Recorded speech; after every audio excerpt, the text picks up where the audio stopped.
हमारे व्यस्त जीवन में ईश्वर की आवाज।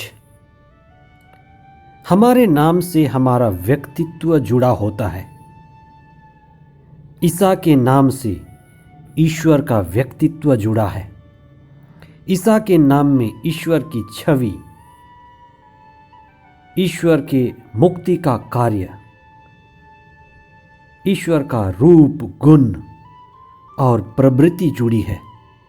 आइए आज हम ईसा के उस नाम पर चिंतन करें जिसे गाब्रिएल दूत ने मां मरियम को दिया था। ईसा अपनी प्रज्ञा से हमें भर दें। ख्रिस्त जयंती का काल, यीशु के पवित्र नाम का पर्व। 3 जनवरी 2022 सोमवार। पहला पाठ संत योहन का पहला पत्र अध्याय 3 पद संख्याएं 22 और उसके आगे, अध्याय 4 पद संख्याएं 1 से 6 तक। संत मत्ती का सुसमाचार अध्याय 4 पद संख्याएं 12 से 17 तथा 23 से 25 तक।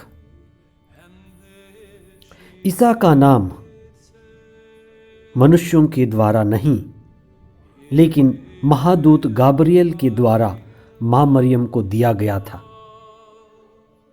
कहा जाता है, जैसा नाम वैसा काम। नाम हमारे व्यक्तित्व और हमारे प्रवृत्ति, छवि की ओर हमारा संकेत करता है।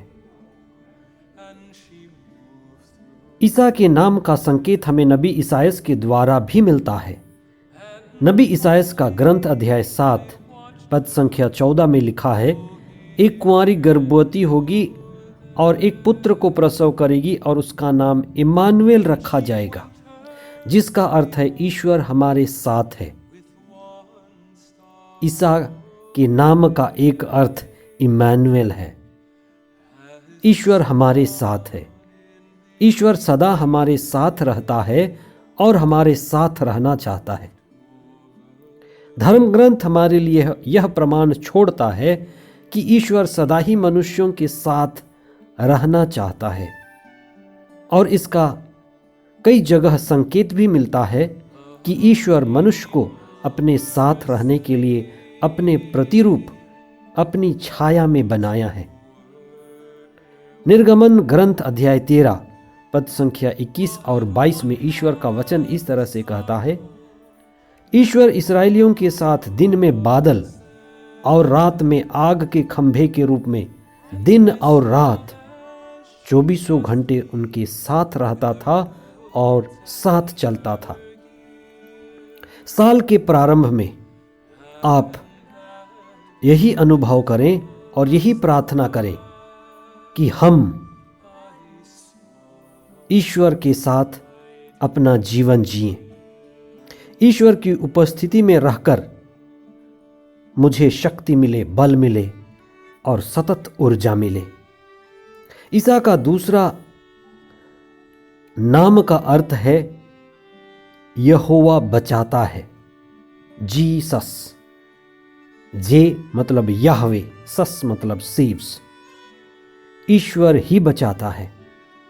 संत मत्ती का सुसमाचार अध्याय 1 पद संख्या 23 इस तरह से कहता है कि एक कुंवारी गर्भवती होगी और वह एक पुत्र प्रसव करेगी, उसका नाम ईसा रखा जाएगा। वह अपने लोगों को उनके पापों से मुक्त करेगा। ईसा का नाम का अर्थ ईश्वर बचाता है या ईश्वर हमें मुक्ति देता है। जब ईसा के जन्म के बाद महादूत गाब्रिएल ने चरवाहों को संदेश दिया था और कहा था कि तुम्हारे लिए यूदा के बेतलेहम में एक मुक्तिदाता का जन्म हुआ है। ईसा के जन्म लेने का मकसद था हम मनुष्यों को मुक्ति देना। इसी बात से स्पष्ट होता है जिसे संत पेतरुस ने अपने पत्र में लिखा है कि हमारी मुक्ति सोने चांदी के द्वारा नहीं, लेकिन ईश्वर के पुत्र के मूल्यवान रक्त की कीमत पर हुआ है। संत पौलुस अपने ही व्यक्तिगत जीवन परिवर्तन के बारे में लिखते हैं और वे कहते हैं कि प्रभु यीशु पापियों को बचाने के लिए आए। प्रभु यीशु पापियों को बचाने के लिए आए और उनमें से मैं सबसे पहला हूं। ईसा के शिष्य पेतरुस और योहन मंदिर में ईसा के बारे में शिक्षा देते थे। कई लोगों को चंगाई मिलती थी। अधिकारियों ने उनसे कहा कि तुम ईसा का नाम लेकर प्रचार मत करो, यानी उन्हें ईसा के विषय में चुप रहने का आदेश दिया गया। और शिष्य सुसमाचार में यह कहते हैं कि यह हमारे लिए असंभव है। प्रभु यीशु का दुख भोग, प्रभु यीशु की मृत्यु और पुनरुत्थान उनके लिए गहरी ईश्वरीय अनुभव थी। उस अनुभव को छिपाना, उस अनुभव को न बताना उसके लिए असंभव था। ईसा का अनुभव ईश्वर का अनुभव था।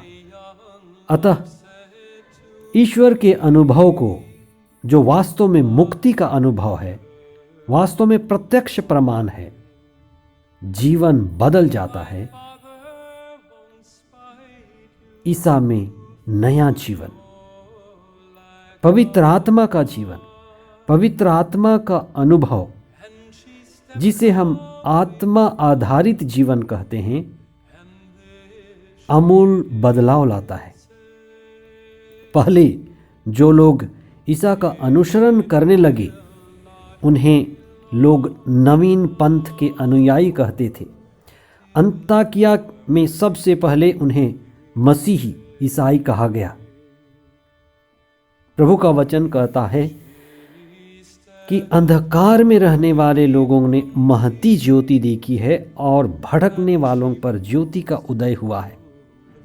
जब हम प्रभु यीशु के नाम का स्मरण करते हैं, ईश्वर हमें सामर्थ्यवान बनाते हैं। उनकी उपस्थिति, हमारी दृष्टि, उनकी शिक्षा हमारी दृष्टि बदलती है और जिससे हमारी सृष्टि भी बदलती है। इसीलिए यीशु के नाम में उनकी शिक्षा, उनकी मुक्ति की संभावना हमारे जीवन में कार्य करती है। आइए हम प्रार्थना करें कि उनके सामर्थ्यवान नाम को हम समझ सकें और प्रभु यीशु क्यों इस दुनिया में आए उस मकसद को जान सकें। हम प्रार्थना करें। हे प्रभु, तेरा नाम सभी नामों में ऊंचा है। तेरा नाम हमें ईश्वर से जोड़ता है। हमें अपनी मुक्ति की दिशा में बढ़ने के लिए शक्ति दीजिए। तेरे नाम से, तेरे रूप और तेरे ध्यान से हमारी स्मृति, हमारा ध्यान ईश्वर केंद्रित बने।